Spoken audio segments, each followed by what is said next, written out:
Good afternoon, everyone. My topic today is Beshakil next world-class porphyry copper system. Beshakil system is located in the fruitful zone of the subduction marginal continental Balkhash illegal phenocryptonic belt, where large porphyry copper deposits were formed with mineral resources of over 20 million tons of copper in metal. Beshakil area is located in the central part of Kazakhstan, as the asphalt roads, railway stations, high voltage power lines and operating mines are located within a radius of 30 to 200 kilometers from the site. Close to the contract area is the Pusak Aurora deposit, the resources of which are sufficient to cover the needs of the future mining and processing plant in water. The Beshakil porphyry copper system includes 6 deposits and ore occurrences, and only 3 of 6 has been explored in more detail. Also, the license territory includes gold ore occurrences of secondary quartzite portion. Let's take a look at the site separately. The East Beshakil is one of the best studied deposits, abundant mineralization with an average grade of 0.7% of copper is located in the mineralized hydrothermal fractures that have not been traced in detail and studied in depth, with the prospect of underground mining. Total resources amount to 181,000 tons of copper at an average grade of 0.67%. The mineralization is considered easy to process. The majority of mineral resources of the project are concentrated in the Sach Beshakil deposit. The mineralization is vein interbraced, molybdenum copper in composition. Total resources amount to 745.6 thousand tons of copper at an average grade of 0.37%. For Beshakil field, only inferred resources in accordance with the geo code are estimated due to the fact that the density of the whole network is more than 50 meters. Total resource amount to 231,000 tons of copper at an average grade of 0.35%. Mineral resources can be increased by studying promising areas, including the licensing territory where the ore intervals with a thickness up to 200 meters up to an average grade about 0.3% copper have been uncovered and ore bodies were not traced. Likewise, in the site of secondary quartzite portion, the drill hole opened mineralized intervals with a thickness up to 20 meters and an average grade up to 1.9 ppm of gold. In 2021, Water International Company prepared a scoping study for 3 deposits, East, South Beshakil and Kain Beshakil, according to the job code. Total minerals resource amount to 1.167 million tons of copper at an average grade of 0.39%, and there is a great potential for increasing mineral resources up to 3 million tons of copper. Dr. project is a cluster of gold deposits with a total resource of over 1 million troy ounces. The sites are located in the area with well-developed infrastructure. There is a network of great asphalt roads with access to the Jitikara railway station. Modern gold extraction and concentration plant at Aurora deposit operates 200 kilometers to the north with a capacity of 4.2 million tons of ore per year. The prospective sites are located in the zone of the Meridional Tobolsky depth fault, which is the principal structure of the gold-bearing metallogenic belt of the southern Urals. The belt contains several gold deposits with a total resource of more than 8 million tons of metal. The tenement of gold cluster is 818 square kilometers and includes Tokhtar and soft Tokhtar deposits, as well as soft Tokhtar Baranbai gold ore area, which consists of 3 gold deposits and 4 ore occurrences. The area is located within a gold-bearing metallogenic belt and has good prospects for increasing mineral resources. Therefore, the company intends to apply for new licenses and explore nearby promising regions to increase the prospect's resources up to 3 million ounces. The average gold content of the sites range from 2.77 to 9.68 ppm. Currently, the international company, Sergei Consulting, is conducting an assessment of mineral resources according to the JORC code. Today, this work continues, and mineral resources amount to 1.095 million ounces for Tokhtar and soft Tokhtar deposits so far. The table on the slide shows the resources which have been approved by the State Commission for Resources of Kazakhstan. As you can see, the total gold cluster resources amount to 1.51 million ounces at an average grade of 5.7 ppm. Mining operations for the extraction of gold-bearing ores began at the soft Tokhtar deposit in 2016. Currently is a heap leaching plant with a capacity of 300,000 tons for processing oxidized gold ores as a production site. The project has been developed for the reconstruction of the processing plant, which will increase its productivity by 67%. The auditing company Geology undertook the assessment of the technical and economic indicators in case of implementation of modernizing a gold extraction plant, demonstrating a high investment attractiveness. Also raised an opportunity to mine and transport sulfide ores at the nearest processing plants in the region that have the appropriate equipment. Now the company are looking for a strategic partner to continue exploration work for mineral resource-based expansion and to invest in more effective integrated business of gold mining. We are ready to discuss more detailed questions at our booth number 2907. Thank you for your kind attention.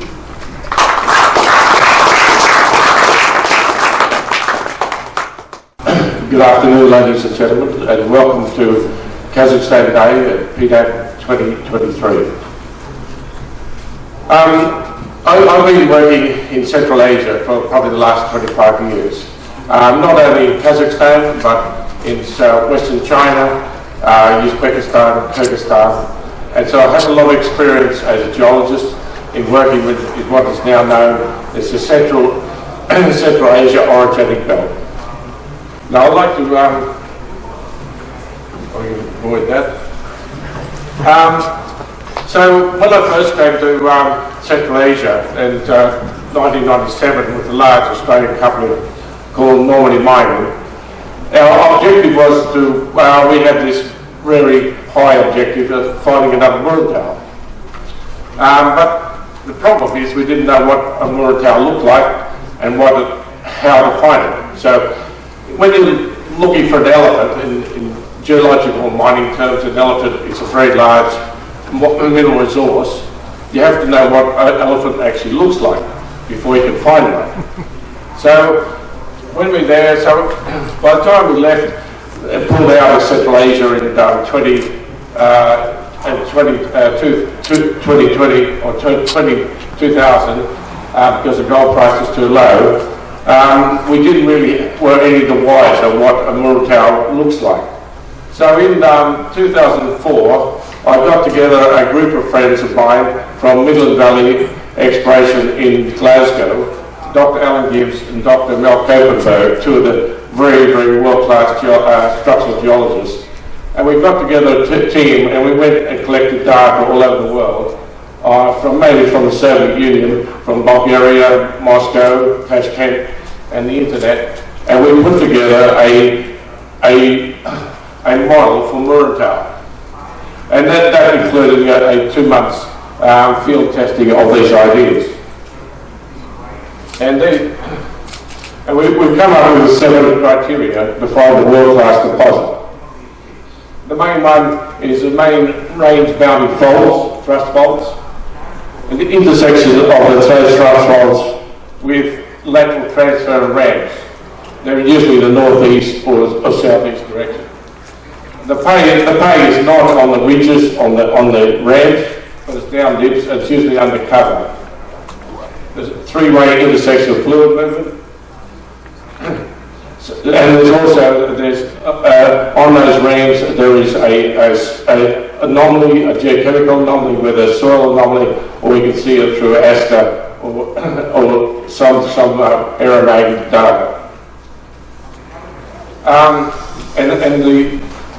And the other thing is the Basement Formation, which forms a very, very competent rock unit.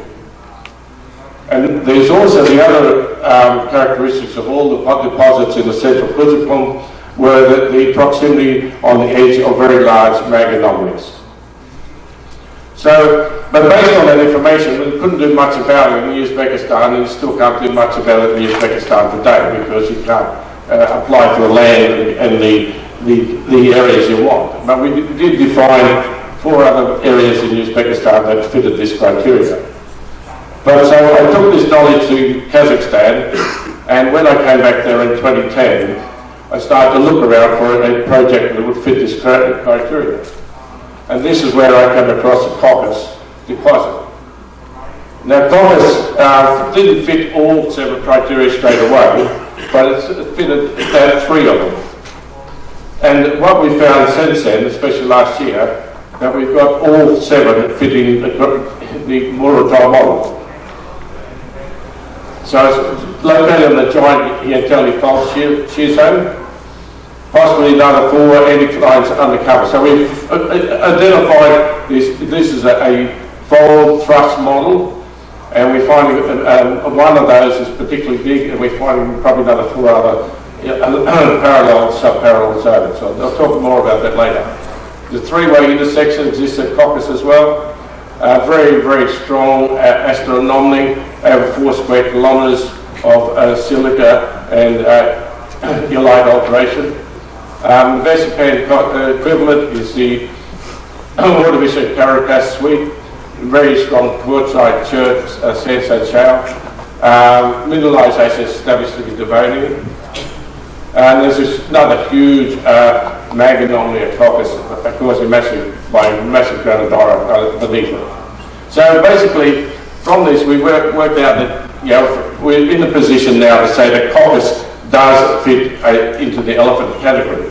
But basically, it's a baby elephant. So we haven't actually, it needs to be fed, it needs to be developed. It does fit all the categories, and therefore we think it will become a very large gold deposit. There's some of the work done by Midland Valley Exploration with the MOVE technology back in 2004. Now, right now, Caucasus is, we've got a resource there of about 500,000 ounces at 1.23, based on the work we did last year, the drilling we did last year, and back in 2018 and 2019. And the Caucasus, as you see, is here. There's the Yenteli Fault. You've got Bolshoi and also Tim's projects up further up along this along strike of Bolshoi, the Yenteli Fault.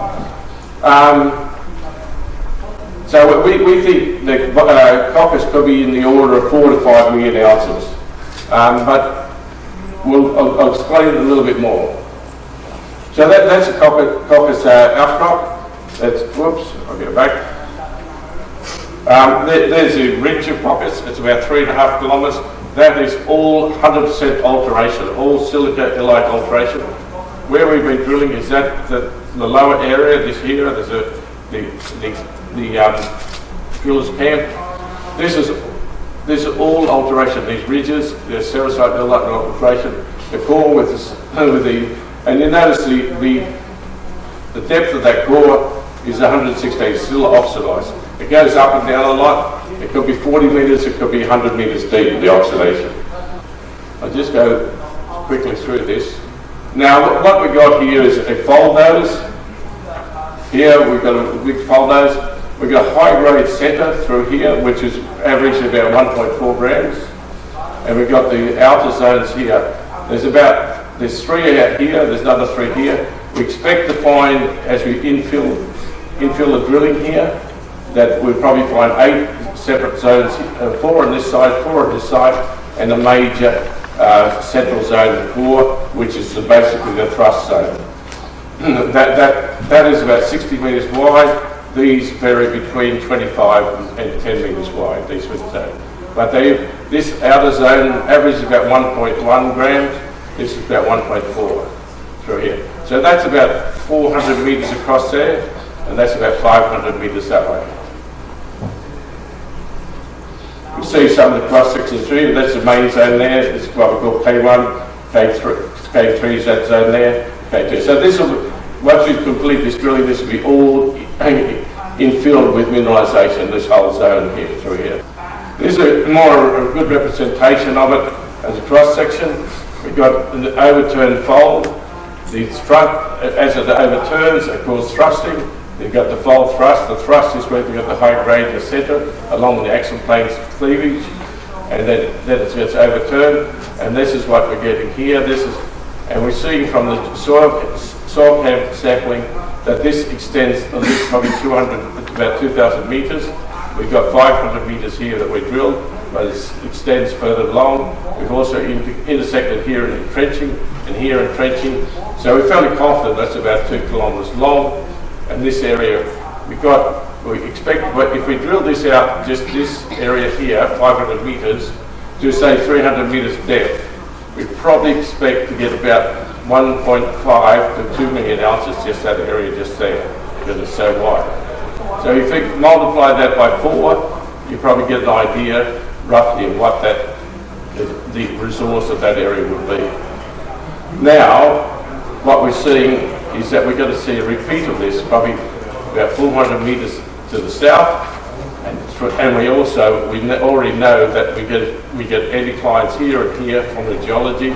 We see the fold noses here and here, so we know that we've probably got another anticline here, another anticline. So we're getting a repeat of this here and here undercover. So this year we plan to do geophysics, IP, to try and map this out and trying to locate these extensions with parallel zones further. So we're looking at 4 of these. So you can do some mental mathematics and get a fair idea that this is going to be a fairly large project.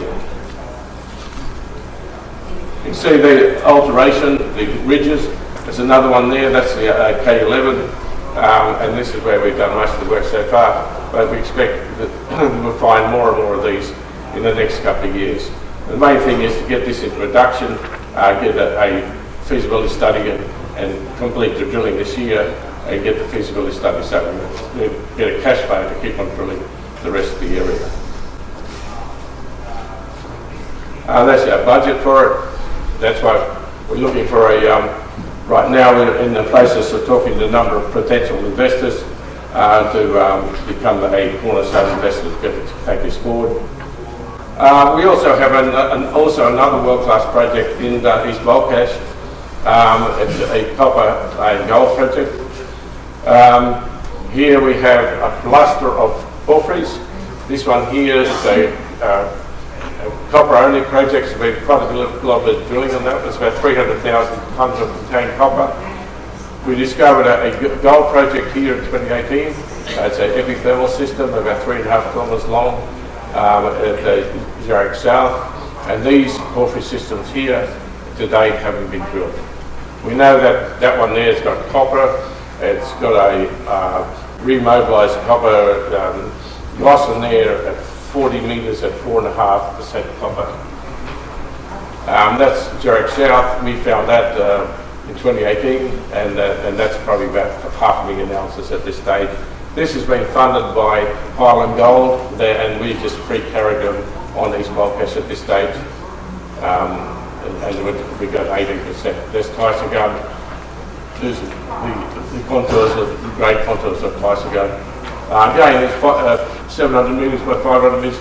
A lot more work to be done on that to really get into a proper JORC resource. So that's the structure of Scythian. It's a UK company.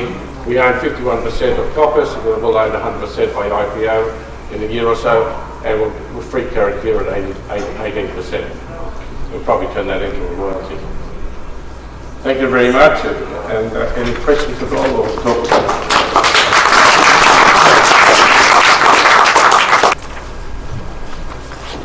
Good afternoon, dear participants and guests. You are welcome to Kazakhstan Day session. My name is Zarina Bulanova. I am project geologist for Aurora Minerals Group company, and now I am going to present high potential copper project Kemir in southern Kazakhstan. This project located within the Central Asian Orogenic Belt, also termed Altai's tectonic collage, in 218 kilometers south of the known Balkhash mine, here, and 15 kilometers east of Akbakaya gold deposit. On this map you can see the general geological structures and geological settings of project. There are two regional mineralization clusters, Akbakaya and Kimir clusters. Regionally, Kimir referred to Akbakaya to Sartumsky shear zone. Kimir ore bodies are concentrated in the zone of intersection of the northeast and northwest fault systems and length of non-mineralization zone over 4 kilometers. And also there are undeveloped copper ore occurrences in 3 kilometers west from Kimir project. Kimir has a rich history of geological exploration works.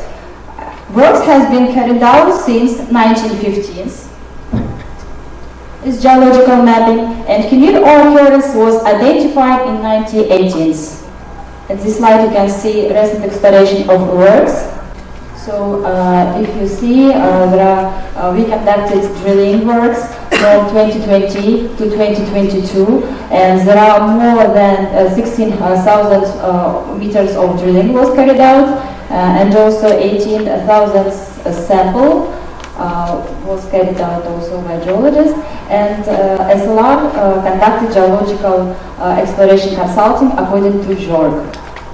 And in this picture you can see that also IP correlates with ore bodies. Type of deposits: granitoid hosted mesothermal vein stock ore. The general mineral composition of the Kimir deposit is characterized by pyrite and chalcopyrite composition with elevated concentration of bismuth, molybdenum, gold and silver. Textures of ore are disseminated and vein disseminated. The average grade of copper is 0.5% up to 5% in single intervals. The assessment of Kimir project was conducted by SLR Consulting on the basis of available drilling data, and the exploration potential ranges from 40 million tons to 100 million tons at grade between 0.5 to 1.4% of copper. Area is also characterized by anomalies gold, silver, zinc and lead. Kimir area is required additional exploration works for increasing mineral resources. And in this year, we plan to carry out metallurgical test work in July 2023, minerals resource estimation according to JORC standards, and also scoping study of this project in September 2023. Now, Kimir company looking for a partner for further exploration, minerals resource expansion and development of the project.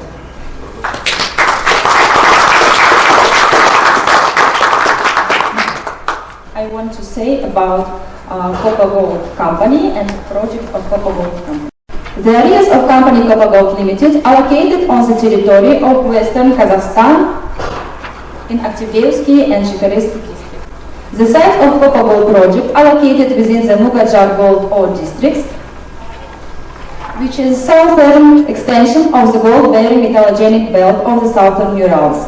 The Mugajar region is distinguished as a region of hercynites with a base composed of sedimentary, volcanogenic and metamorphic formations. The first project, total area of this project is 83.5 square kilometers. The project has developed infrastructure. There is a highway and railway near the area. During the Soviet period, four mineralization zones were discovered. The gold-bearing mineralization belongs to metasomatics of quartz carbonate composition. And also near the area of the project are the Koskor gold deposit and chromium mineral zone Virgin. On Project 1, ground magnetic surveys were conducted in the project area site during 2020. The magnetic surveys allowed a preliminary interpretation of the structural and lithological situation of the site, namely the isolation of magnetic rocks of the Paleozoic basement and the identification of tectonic deformations. In 2021, geochemical works was carried out. According to historical reports, analysis of metasomatic zoning allows us to assume the level of erosion cross-section as upper O. In 2023, electrical exploration is planned in the first three promising areas, 1, 2 and 3, in the amount of 23. Before I talk about the second project, look at this map. At this map you can see exploration licenses received by different companies. The location of the licenses follows the contour of the Mugajar orogenic belt, copper gold ounce project with a total area of more than 115 square kilometers. And this map shows that most of the exploration licenses that have been received by subsoil users in Kazakhstan are focused on the Mugajar belt. The next project 2. The territory of Project 2 is located on the southern flank of the West Mugajar belt. The main role in the formation of gold mineralization belongs to granitoid intrusions and related postmagmatic processes and tectonic faults. There are 3 mineral zones. The maximum distance between them is 6 kilometers. First zone, the gold mineralization of Zone 1 is associated with few quartz veins. Some of them are as long as 300-400 meters and have an average gold grade of 15 ppm. The geophysical program was completed in the summer of 2022, composed of an induced polarization survey, aim of targeting the sulfide gold mineralization at target 1. So, a high chargeability anomaly has been identified which correlates with the known ore bodies. This zone 2, target 2, these deposits is a series of almost parallel ore of halka-period ores located at short distance up to 215 and 300 meters, which have a veinly disseminated type of mineralization. The ore zone can be traced to a depth of almost 500 meters. The main ore minerals are of the deposits, pyrite and halcopyrite. The intensity of sulfide mineralization up to 60%. And target 3, it's zone 3. Gold mineralization is also associated with quartz vein and altered host rocks. The vein are traced by trenches at 50 up to 15 meters intervals for 115 meters. Gold grades in quartz vein according to assay data range from 2 up to 41 gram per ton. In higher terminally altered rocks from 0.4 to 43 gram per ton. And the exploration program plan of 2023 is planned to carry out polarization survey and core drilling for checking historical drill holes and the identify high signals IP of 2022. So first of all, good afternoon, and thank you for having me today. Particularly thank you to the Aurora Minerals Group for the invitation to be here. So today we're here to talk about opportunity, and that opportunity is artificial intelligence as an enabling technology. Most of the time when you say AI to a geologist, they'll think of something like this, like a prospectivity map. But we know that AI is a large field with many opportunities for automation and pattern recognition. So the question for us as explorers is, what are we trying to find in our data? And is that data suitable to answer that question? And are these AI tools appropriate for that purpose? So this timeline shows the introduction of various technologies over the last 75 years, grouped by discipline. So we have geochemistry in green, geophysics in yellow, and so on. And our goal as explorers is to detect mineralization, either directly or indirectly. So these data layers encode lots of information, not just the signal that we're looking for. And this is the reason that experts usually look at multiple data sets. This is also the reason that people are interested in AI as an enabling technology, because it's adept at data integration, especially when the number of data sets or the number of data layers grows so large that it's no longer possible to interpret them conventionally. So one thing I'd like you to keep in mind as we move forward is that AI is just a tool. It's not magic, it's just math. So some of you more observant folks might see that I've outlined EM on this slide, because that's where I'd like to spend our time together today. As an example, we'll talk about time domain EM, and you'll hear more about this technique later today, but relevant for us right now is that we would use EM if we're looking for large conductive bodies in the Earth, like a VMS deposit. So in the next few minutes, we're going to talk about different ways to interrogate EM data, both conventional and AI-driven. But our aim here is to help the interpreters, not replace them. So also worth noting is that we're talking about electromagnetic data here, but these AI techniques could easily be applied to gravity or magnetics. So in the recent past, at Goldspot, we've developed a few different tools to automatically extract relevant exploration features from flight line data. And there's two that we've automated recently. The first is anomaly detection, and the second is pattern matching. And both of these are focused on one-dimensional data, so we're just sticking to the line data. So let's start with anomalies. So conventionally, an expert trained in interpreting line data would look at a map, like this map on the left-hand side, or some rasterized line data, and they'd have the channel data, like the middle image, and then they'd be looking at the patterns using their experience and trying to decipher what's happening with the geology. Then on the right-hand side, we have a line graph, and this represents the first stage of manual anomaly interpretation. So we're locating the local maxima and minima, and then we're generating grouped metrics like dip direction or angle and tau decay. But what this means is when we have 30 or 40 or 50 channels for each line, as well as all of those individual components, multiply that by a ton of lines, and all of a sudden this is a lot of work, even for a very skilled interpreter. So what we want to use is AI to sort of streamline and help them out. The problem with AI is that it's not very smart. So on the left-hand side, in the early time channels, we see the shallow features. So we're talking about mag hematite here in paleo drainage channels. And then in the mid-time, in the center, we see a mixture of signals. So we have signals from the bedrock. We also have signals from these paleo channels.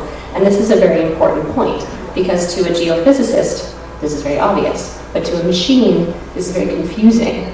So we hear this question all the time, is how come you can't just take the data, put it into the machine, and find a deposit, right? And then this is the exact reason, because the machine doesn't know what we're looking for. And so the geologist is so valuable. And we can unpick this result, or better yet, the geologist can improve that signal by selecting relevant features or input layers that help guide that question. So now let's move on to pattern matching. So this is another thing that an expert would do, is they would look for a particular waveform, like a VMS deposit, say, on the right-hand side, and the expert geophysicist would look at those images on the right, and they would just immediately know what type of deposit, the shape of the deposit, and even the depth. But a data scientist would look at those and have absolutely no idea. But lucky for us, pattern matching is the bread and butter of AI algorithms. So we can identify patterns by the shape of the common EMB field or the DVDT responses, and we can find those same responses in other locations. And this is done with matrix profiling, and it's also domain agnostic, which means we can use DVDT or mag data or any type of input source. It can be optimized to generate fast results with exact solutions. So here are the results of our predictive model. On the left-hand image, we have flight lines, but in this case, the elevation doesn't represent elevation. It represents the percentage of similarity of our line to our trained target. So how similar does it look to our target? And then on the right-hand image, the upper image, those red intervals show areas with greater than 80% similarity as likeness to our mineralization trained target. So at the end of the day, we need same thing that we need for our conventional interpretation. We need good data, we need expert input, and we transform that data using machine learning and artificial intelligence. But really the most important thing is that we're trying to use AI to make our lives easier as geologists. We're trying to streamline that process to help the experienced interpreter, and we want our geoscientists to spend more time thinking about geoscience. All right.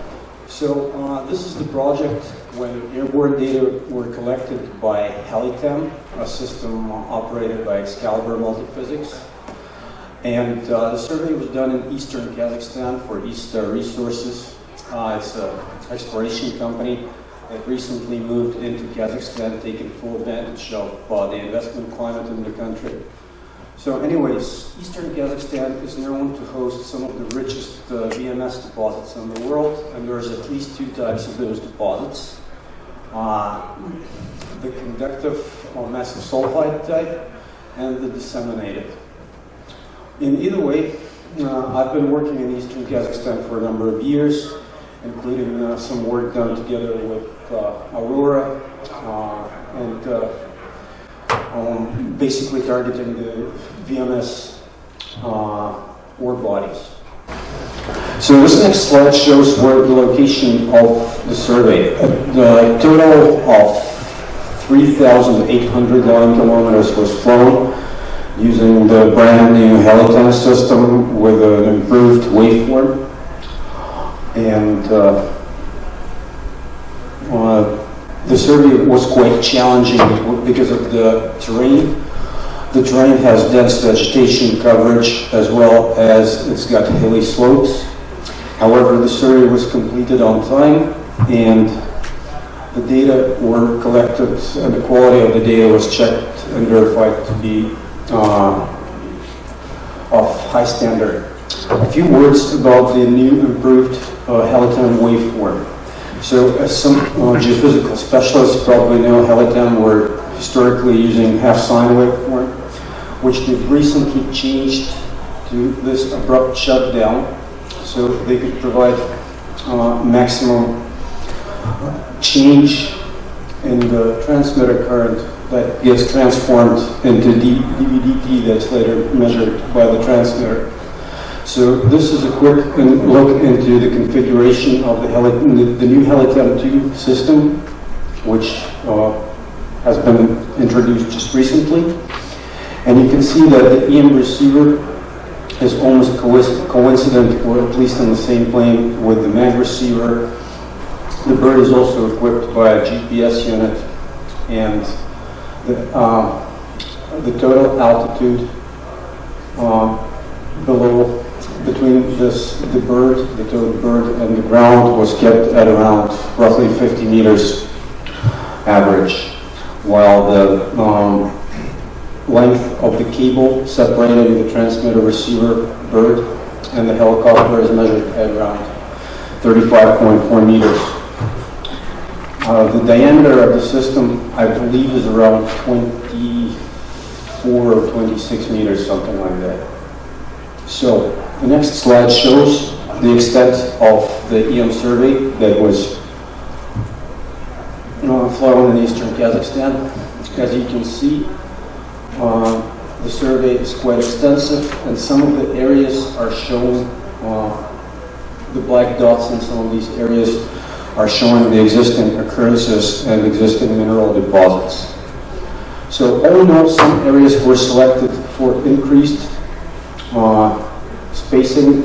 By the way, the flight line spacing for this survey was 200 meters, which was decreased to 100 in some selected areas. So at the end of the day, when we did EM target selection, which we still did the old way without using artificial intelligence, so it's just basically a hand-picking of the anomalies, we came up with some pretty strong conductive EM targets, which are shown here in the red. There were also quite a bit of airborne IP anomalies. So AIP, that's basically when you get reverse currents in the subsurface which affect your measured dBdt data, and therefore sometimes you get negative sign anomalies in dBdt on at least some of your time channels. So there's quite a bit of those AIP anomalies shown as blue dots here. And at the end of the day, we decided to do selected areas which were transferred for 3D MAC data inversions, shown in green. The selected blue targets, the blue areas, were later modeled using Maxwell software. And then, of course, you cannot use Maxwell for the targets which show AIP anomalies. So an area with both pre-existing mineral deposits and some strong AIP anomalies were further selected to do and what's called SCI, spatially constrained inversion, with full coal modeling available that was carried out by one of our partners, Aurora Geophysics. The next slide shows the results that were required for the magnetic modeling done in 3D. So what you see are the magnetic susceptibility maps, which are shown to the depth exceeding 2 kilometers. Basically, our expectation was to target some alteration zones, which could be associated with VMS targets, as well as some potential to do other means of geological mapping that could assist us further in interpretation of the data. Next thing that was done is Maxwell plate modeling. So for those who are familiar, Maxwell is a 2.5D algorithm that takes any type of time domain, airborne and ground data, and then allows modeling, parametric modeling. So the specific model would include thin and thick plates, where you can edit 6 parameters and model it both as forward modeling exercise or as an inverse modeling job. In this particular case, you specify the waveform, you specify the time gates which are involved in the DBDT modeling. You use timing mark, which is your 0 time. You use the level channel, which basically includes your digital terrain plus the clearance of the towed bird over the terrain. And you need to specify very exact parameters, such as the effective area of the transmitter, the number of turns, and the separation of the X and Z component, if there is any.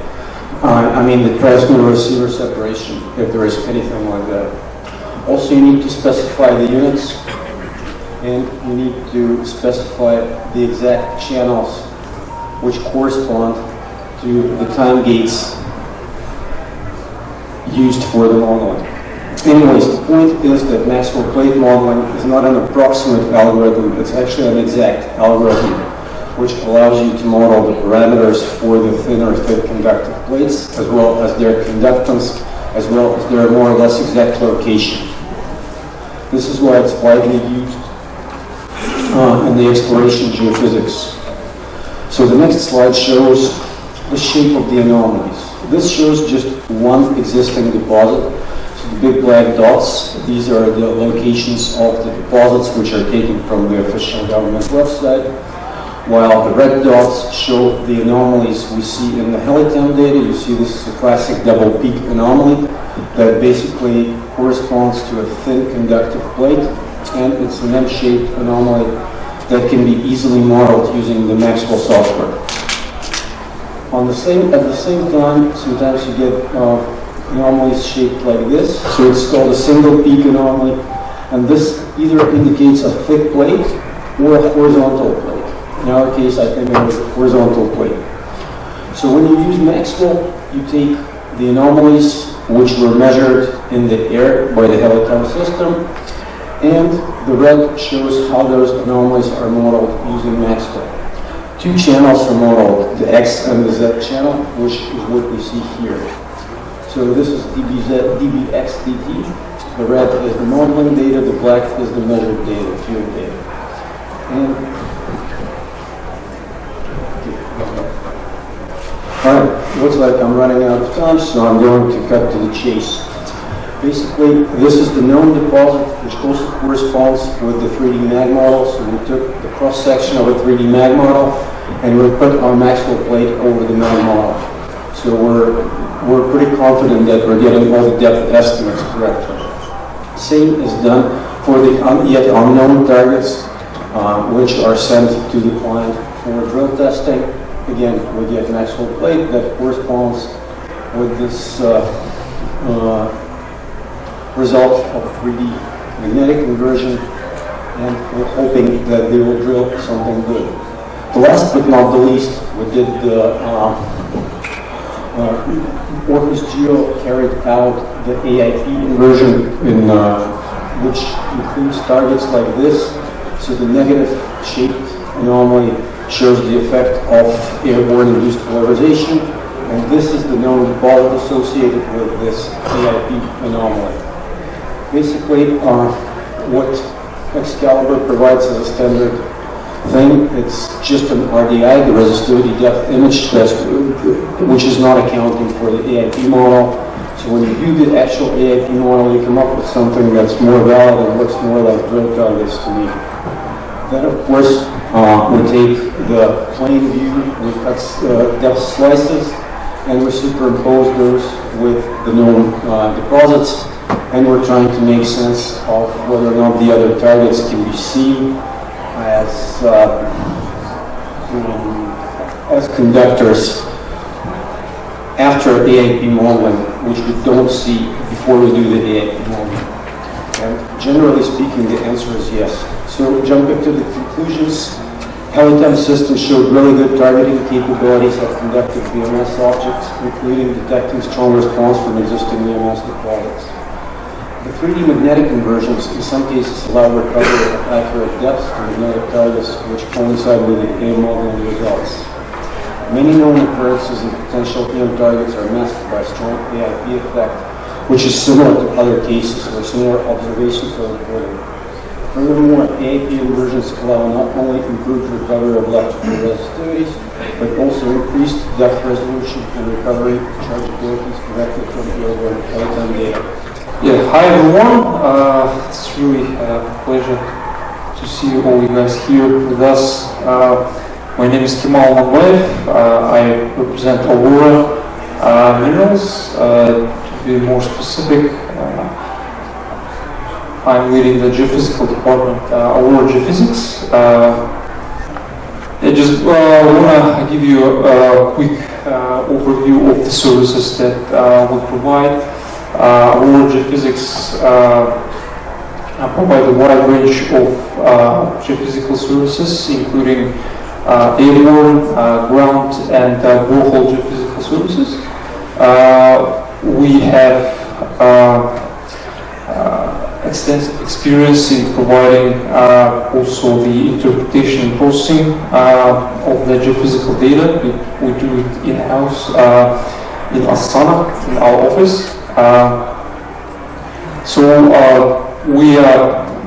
We value the use of state-of-the-art technologies that's available right now on the market, and we try to bring these technologies also in Kazakhstan. So here is the some of the specific types of geophysics that we provide. So as was already mentioned, we're an exclusive partner of Excalibur Multiphysics, the world's largest airborne service providers. So together with Excalibur, we bring the entire range of airborne geophysical technologies to Kazakhstan. We perform the ground geophysics, including magnetics, IP resistivity surveys, and EM, ground EM surveys. As I already mentioned, we have our own processing and interpretation capabilities. We have a team of experienced interpretation geophysicists and specialists. Also, we have capabilities in downhole logging, as well as topographical surveys. So here's some of our clients and partners. As I already mentioned, for all our services, we use high-end technologies that already has proven itself on the market. Out of all of our capabilities today, I think I'm going to focus on our IP direction, specifically about our technology, Aurora Insight. So we have last year we patented this method of conducting ground IP resistivity surveys. It was in May 2022. Before receiving a patent, we completed, I think, more than a dozen projects using this methodology, at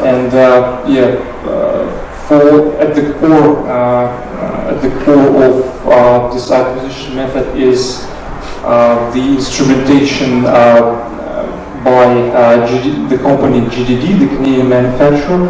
So we use their high power TX4 transmitters and 32 channel receivers.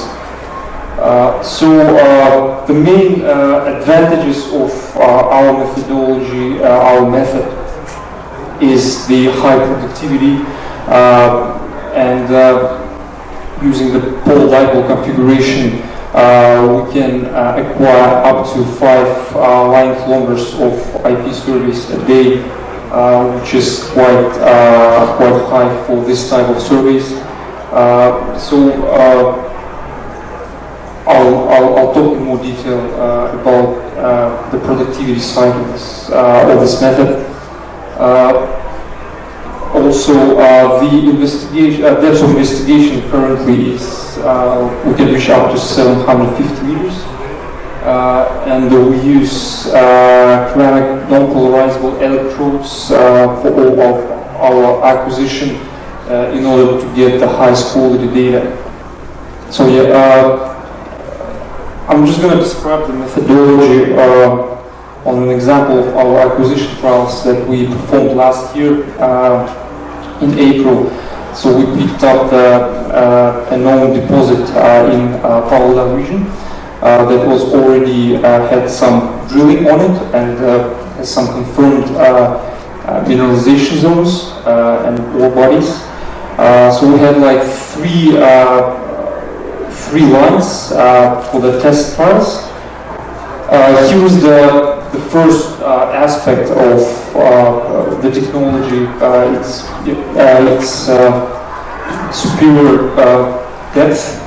So basically, we can provide the survey on the various line spacing, dipole spacings, 25, 37 and a half, and 50 meters. So for this acquisition trials, we did 37.5 meters dipole spacing, and we're able to achieve 470 meters depth. So another aspect of the Aurora Insight methodology is the high quality data, especially at the deeper depths. So we are able to confirm the high quality by analyzing the decay curves at the latest channels. Our equipment allows us to analyze the 20 time windows, and as you can see on the slide, the decay curves was very smooth, especially on the furthest dipoles. So here you also can see how we were able to confirm the quality of the data, and which also will basically describe the required high signal-to-noise ratio. So going back to the productivity side, so as I mentioned, we can characterize our technology by high productivity of the IP acquisition. How we were able to achieve that? So basically, our array, so the configuration of our cabling is designed the way that we can acquire, we can combine basically the forward and reverse array in the pole dipole configuration. So to explain that, basically in pole dipole configuration, when you do the shooting and data recording, and then, for example, if you have like a chargeable target at the depths, you are pretty much shooting asymmetrically. So you're shooting the target, you're getting the report from only one side. And to get the symmetrical image of the target at the depths, you would have to go back and acquire that data one more time, which is called reverse imaging. So it's pretty much 2 times shooting. And with Aurora Insight, we were able to achieve in one go, pretty much in one measurement set, we can shoot the targets from both sides. So we can acquire the data both from the left and from the right sides in one go, which provides us more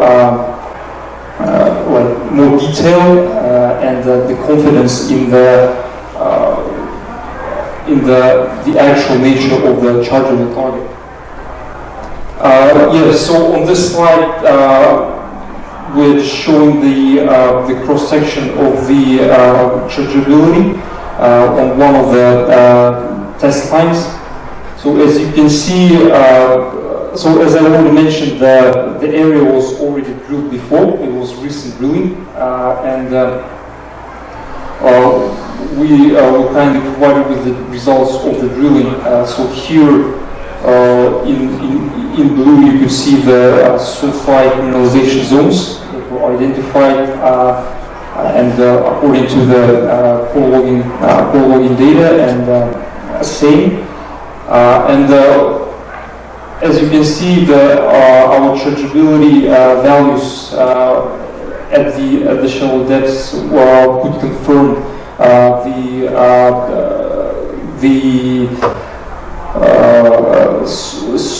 sulfide mineralization.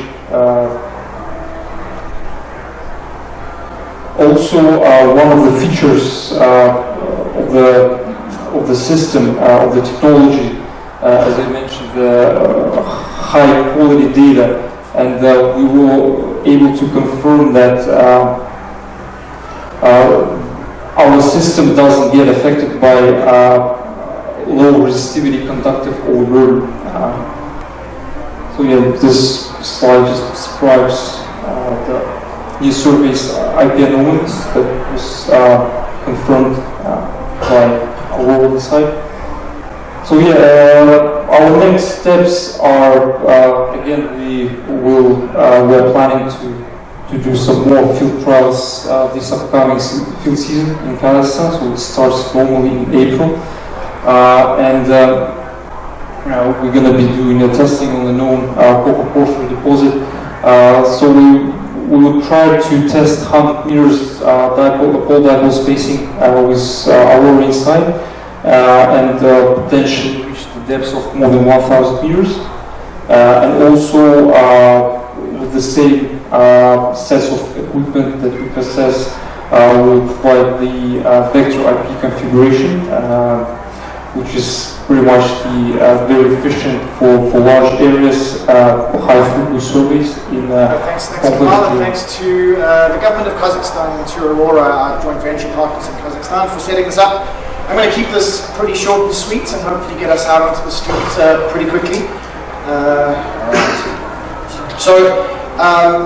Luckily, Kamal and Vlad and Britt, they've spoken about time domain EM, and so I'm going to focus on one of our flagship technologies, the Falcon airborne gravity gradient system. But Excalibur have a lot of different airborne systems that we fly, and I really put the slide up to highlight it's not only the systems, but it's also the people that really are of value to our company, the people who fly our planes, the people who build our systems, and the people who process our data.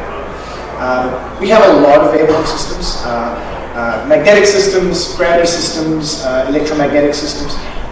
Like I said, I'm going to focus on our Falcon airborne gravity gradient technology today, and it's a high-resolution gravity system. I'm going to skip over the slide. It just shows we're a worldwide company, but some of my colleagues at Excalibur have already gone through that, and just highlight that we've also founded a foundation 2 years ago that helps us give back to a lot of the communities that we do work in, focusing on social responsibility and children and education in some of these zones. So we've started a foundation project with the government of Uganda, and we hope to continue that in other parts of the world. So now to geophysics. Let's have a look at the Falcon system. And this really is a step change in what airborne gravity is able to see in the subsurface. This system was developed by Lockheed Martin and BHP Billiton in the early 2000s, and Excalibur has been exclusively operating this system for the last 13 years. We didn't just buy the hardware, we bought the entire R&D division from BHP that worked on this Falcon system, and so we've been able to make our own improvements to it. And you can see with the images on the screen that it really is like putting on a set of glasses that makes everything far clearer if you compare what standard scalar gravity is able to provide compared to what with the Falcon airborne gravity gradient system provides. It's a 20 times uplift in the resolution of what you can find with Geology. Our company's name is Excalibur Multiphysics. One of the things we do is we collect multiple data sets at the same time. So while our gravity system is amazing, we collect high quality magnetics with the system as well. And the reason that works is because these are two separate systems, and they're separate to two different parts of the geology. Gravity sensitive to dense targets, magnetics is susceptible to magnetic targets, and when you look at the whole, the combination of those two data sets, you get a far fuller picture of the geology that you're exploring. Excalibur is also a very transparent company. There are gravity test ranges, we've flown them, we've published this data. We like to be transparent as to what sort of noise you can expect with your data. We're happy to publish results. As you've seen today, we've shown a lot of the Helium system results. And so what I'm going to do now is just quickly walk you through a number of examples from all over the world where we've had successful mineral exploration projects and focusing on some critical minerals. And so this is just a sort of outline of some of the work that we do and sort of different scales of exploration that we work on with the Falcon system. So we're going to start looking at IOCG systems, iron ore, copper, gold. And one of the reasons gravity works really well in IOCG systems is iron ore is very dense. And I'd like to highlight here that we collected Falcon gravity gradient data, magnetic data, as well as radiometric data. There's a lot of uranium mineralization associated with IOCGs, and using that radiometric data actually helps define these deposits. So you can see on the screen, zooming in on an area in Zambia, which was eventually drilled based on this airborne survey, and Blackthorn Resources have a reasonable copper gold mine out of this.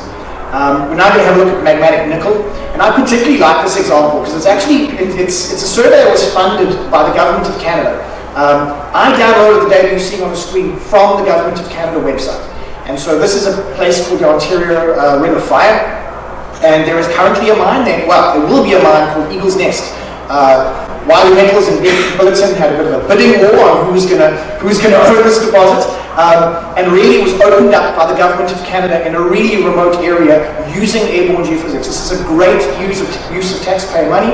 It's a great use of airborne geophysics to explore undercover and explore in remote areas to really get more critical minerals fast. We're now going to have a look at rare earth exploration. So rare earth is one of the things that we're looking for all over the world. So this is a carbonatite from Nebraska in the USA, and it was a small survey, flown at reasonably high resolution, 100-meter line spacing.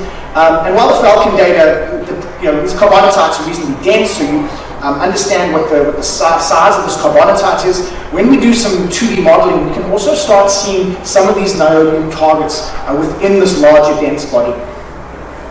All right, we're going to look at some Athabasca uranium. So I know there's a lot of uranium in Kazakhstan. In Athabasca, it's a little different. It's hydrothermal alteration, not the roll front uranium that you get in Kazakhstan. And so these are large hydrothermal systems. And what we're seeing here is actually, as those basement rocks get altered, it actually lowers the density due to extensive hydrothermal fluids that are flowed through that system.